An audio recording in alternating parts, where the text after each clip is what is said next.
네, 안녕하세요. 예스맨입니다. 항상 구독과 좋아요는 저한테 힘이 많이 되고요. 소중한 시간을 쪼개서 광고 한 편씩이라도 끝까지 봐주시면 정말 깊이 감사드리겠습니다.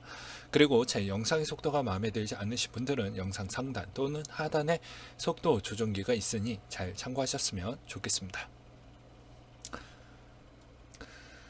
네, 원래는 제가 퇴근을 좀 늦게 하지 않았다라고 하면 긴급 속보로 아마 어제 정도에 방송이 나갔을 것 같은데요. 저도 제 본업이 있기 때문에 어쩔 수가 없었습니다. 그 점에 대해서 정말 죄송하다라고 말씀을 드리도록 하겠고요.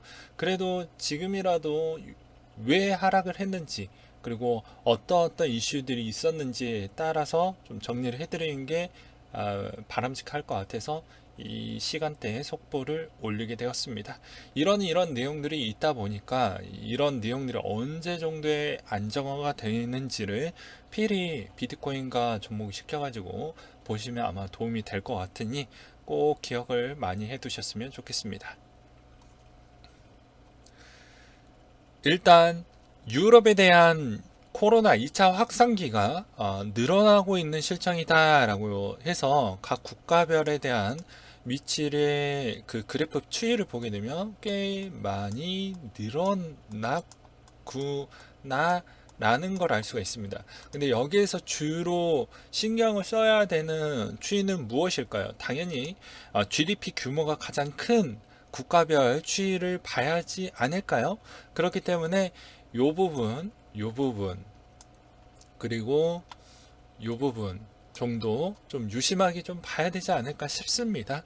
네. 그래서 이번에 첫 번째 악재로는 유럽의 2차 확산기 때가 다시 도래하는 거 아니겠냐라고 해가지고 이거에 따른 좀 걱정이 좀 많이 된다라는 내용이 나오고 있는 실정이고요. 기사도 마찬가지로 유럽 코로나 재확산 비상 영국 하루 만에 5만 명 확진자 나올 수도 있다. 경고가 나왔다.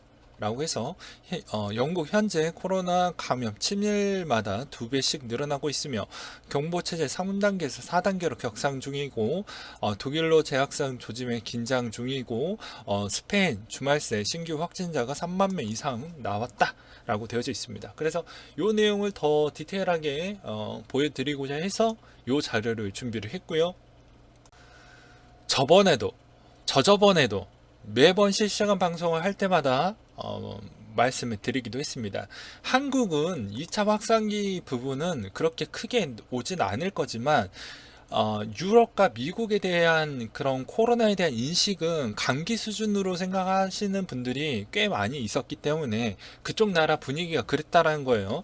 그러다 보니까 당연히 그만큼에 대해서 그렇게 예방이나 이런 거에 대해서 좀 많이 떨어지다 보니까 2차 확산기 부분은 분명히 와서 그 영향으로 인해서 상당히 뭐 지수나 또는 뭐 비트코인 요새 커플링 되어가고 있기 때문에 그 현상으로 인해서 좀 많이 영향을 줄 것이다. 그리고 또한 스페인 독감도 그래왔고 홍콩 독감도 그래왔고 돼지 독감도 그래왔기 때문에 이번에도 2차 확산기가 한국만 안 왔다고 해서 나머지 국가도 안 오겠다라는 생각을 하면 안 된다라고도 설명을 드리기도 했죠. 그리고 또한 기존에 이런 2차 확산기가 오게 되면 그때부터는 약간의 힘이 좀 약해질 수 있으니 필히 여유 자금을 적절히 이용을 했으면 좋겠다. 그럼 여기서 3차 확산에 대한 분위기가 올 거냐 안 올 거냐는 코로나에 대한 그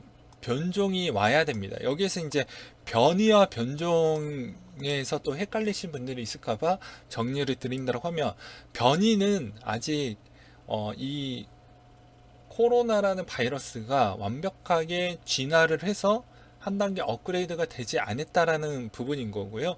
조금씩 변화를 주고 있다라는 것이고, 변종이 되면 새로운 백신을 아예 다르게 만들어야 됩니다. 그러니까 기존에 했던 백신은 필요가 없는 거죠. 그리고 지금에 대해서 개발하고 있는 과정도 필요 없고 다시 새롭게 시작을 해야 됩니다.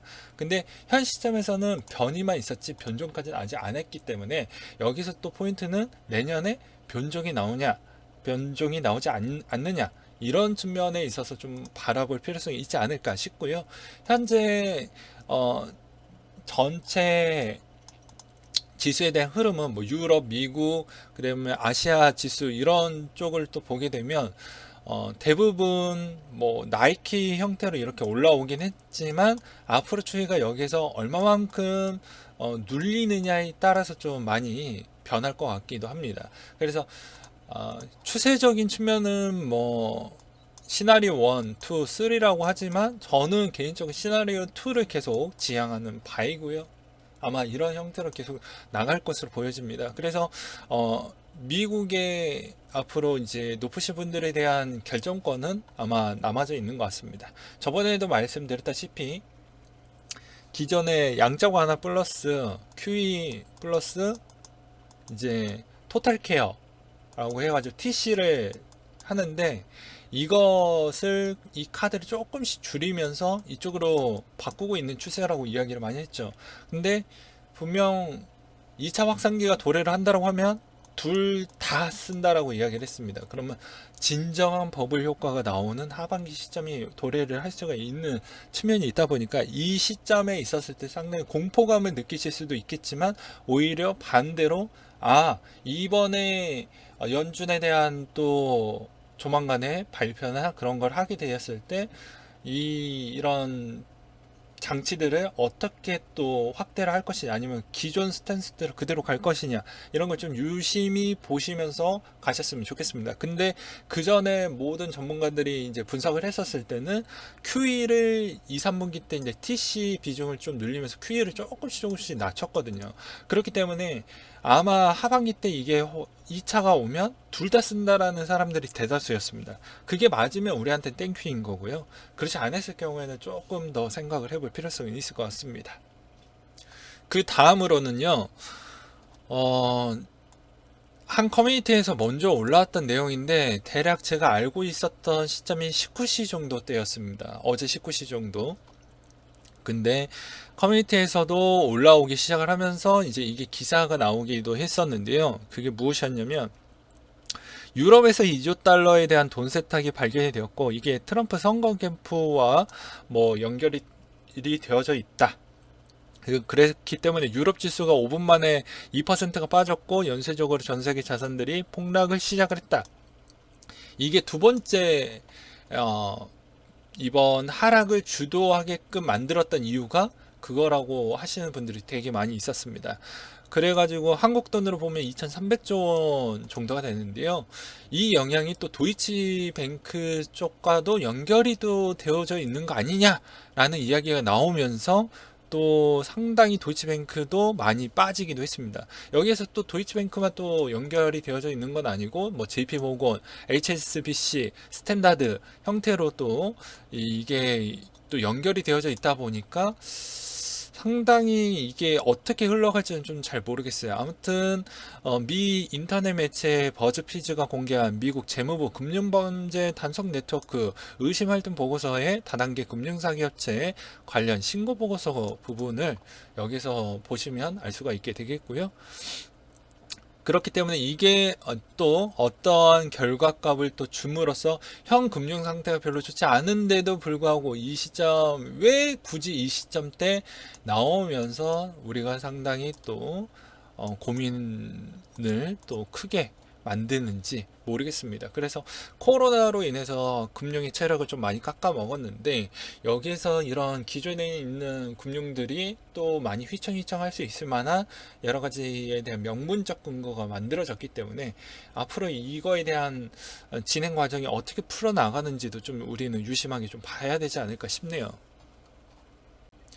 그 다음으로 세 번째 악재라고 보고 있는 것 중에 하나가 긴즈버그 대법관, 미국의 이제 긴즈버그 대법관이 상당히 미국의 국민들에 대한 관심도가 상당히 뜨거웠습니다. 그렇다 보니까 대선에 상당히 영향성을 줄 수 있다. 근데 지금은 트럼프가 아직까지는 대통령이기 때문에 이 영향이 이제 긴즈버그 쪽하고 공화당 출신과에 대한 그런 약간의 보이지 않는 신경전 그리고 이 영향이 생각보다 별로 좋지 않는다. 그래서 이게 오히려 미국인들에 대한 생각에 대한 인식도 많이 바뀌게 되면서 약간 하락에 대한 요인을 또 주는 거 아니겠냐라는 언급도 있었습니다. 아무튼 이런 내용도 있었고요. 그리고 네 번째로 또 볼 수 있는 내용 중에 하나는 이제 국제유가 부분이었습니다. 유럽이 재봉쇄가 되면서 우려로 인해서 불확실성이 더 커졌고, 그러면서 이제 유가 소비적인 측면이 더욱더 안 될 것이다 라는 걸 알 수가 있게 되겠죠. 그리고 리비아의 원유 생산 재개 소식으로 인해서 오히려 이제 어떻게 보면 이제 원유가 이렇게 저렴한데도 불구하고도 다시 한번 무너질 수 있는 요점을 또 만들어 주기도 했습니다. 그래서 그렇기 때문에 요 복합적인 이 네 가지 요소로 인해서 이렇게 많이 밀렸다라고 볼 수가 있게 되겠고요. 그리고 다섯 번째 안 좋은 이슈 중에 하나는 요 내용이 있었습니다. 니콜라 창업자 사기 논란 속에 사퇴했다라고 해가지고 엄청나게 많이 밀렸는데요. 이게 이제 니콜라가 나스닥 시장에 또 상장이 되어져 있는 회사였고요. 또 어느 정도 많이 급등을 했던 시점이 있었기 때문에 나스닥의 전체 지수에 좀 영향을 줄 수 있을 만한 심리적인 요건을 또 주기도 했었습니다. 그러면 전체적으로 이런 수소 관련되어져 있는 테마성으로 묶여져 있었던 나스닥에 있는 업종들도 다시 약세를 보여줄 수 있는 요건이 될 수가 있었겠죠. 그렇기 때문에 이 영향이 좀 있었다라고 볼 수가 있게 되겠습니다. 그러면서 이제 나왔던 또 추가적인 내용이 있었는데요. 그거는 이 브레이킹 뉴스라고 해가지고 실제 이것도 썰이긴 하는데 정확도가 있는지 모르겠어요. 근데 찾아보았을 때 이제 뭐라고 해야 될까, 공항에서 이제 FBI 쪽에서 창립 그 관련된 CEO가 잡혔다라는 이야기가 있었고요. 그리고 이제 두 번째로는 이분이 실세가 아니다. 실제 진짜 개입이 되어져 있던 사람은 GM의 부사장이 전 부사장이 직접 진두지 다 하고 설교도 다 하고 그렇기 때문에 이분이 이제 병풍으로 다 이제 어느 정도 컨셉이 다 만들어졌으니 이분은 이제 떠나고 이분이 이제 그거를 다 받기 위해서 그런 거 아니겠냐라는 이야기도 나오고 있는 실정입니다. 아무튼 조금 더 일단 니콜라가 어떻게 될지에 대한 측면을 좀 봐야 될 것 같긴 하고요. 그렇기 때문에 이번 주는 그렇게 썩 좋은 패턴은 되진 않을 것 같습니다. 그리고 이런 내용들이 좀 이슈가 많기 때문에 따로따로 찾아보기가 정말 힘들겠지만 본인의 자산을 지키기 위해서는 이런 측면에 대해서 자료를 꼭 챙겨 보셨으면 좋겠고요. 그리고 또 하나에 대한 측면은 제가 이런 긴급 속보를 올릴 때는 편집을 할 시간이 없습니다. 무조건 정보 전달의 매개체 를 빠르게 알려드리는 게 주 목적이기 때문에 뭐 발음 지적 이런 부분 물론 고쳐야 되는 부분이긴 하지만 그리고 편집에 대한 퀄리티 물론 항상 지적을 받는 바이지만 그런 거는 웬만하면 좀 이해를 부탁드리도록 하겠습니다. 그럼 오늘 요 내용 잘 보시면서 본인들에 대한 생각 다시 한번 정리를 해보신 다음에 코인을 보실 때도 항상 지금 나스닥과 그리고 다우 분위기와 커플링 되는 부분이 있고 요새 금에 대한 추세도 같이 좀 보시면서 대응을 해보는 경우가 좀 맞을 것 같습니다. 네, 이상으로 마치도록 할게요.